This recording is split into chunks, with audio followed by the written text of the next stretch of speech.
Welcome. I'm Mike Fitzgerald, one of the developers of this course.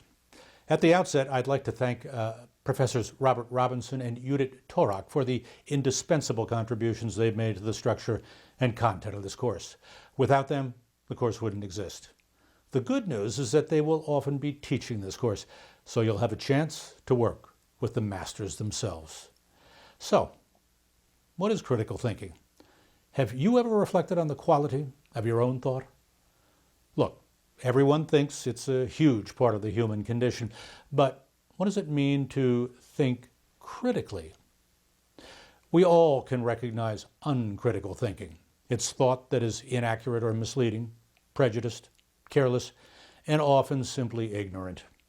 And uncritical thinking is both costly to our economy and very hazardous to the social fabric of our lives. We live in a dangerous age of disregard for learning, for intellectual integrity, and ultimately for the truth itself. So, critical thinking has never been more important. What is it? I think we can characterize it, or at least the people who engage in it. Critical thinkers identify important issues and ask salient questions. They gather relevant data and marshal pertinent evidence. They examine their own assumptions and consider alternative possibilities. They assess the implications of their reasoning and the practical consequences of their actions. They communicate effectively and collaborate well. And they observe logical rules of reasoning and cogently argue for their own points of view. Here's a statement on critical thinking by the distinguished philosopher Michael Scriven.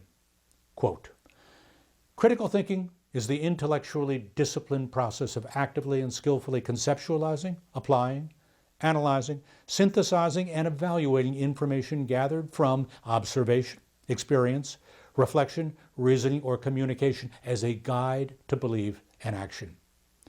It entails the examination of those structures of thought implicit in all reasoning: purpose, problem or question and issue, assumptions, concepts, empirical grounding, reasoning leading to conclusions, implications and consequences, objections from alternative viewpoints, and frame of reference."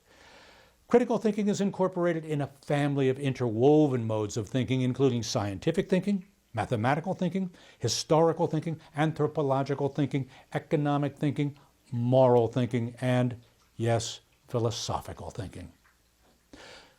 This course will teach you to think critically. We'll begin with an examination of the most common embodiment of reasoning, namely arguments. We'll study their purpose, structure, and modes of presentation before turning to their analysis and evaluation. We'll distinguish certain kinds of logic and certain types of inference.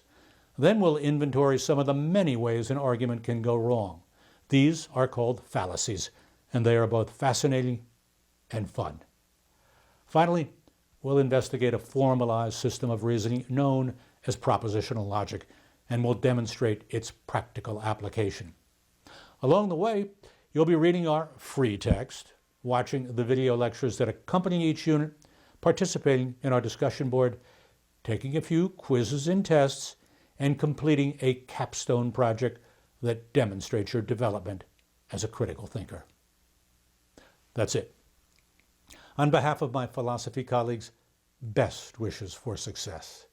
Now, let's get started.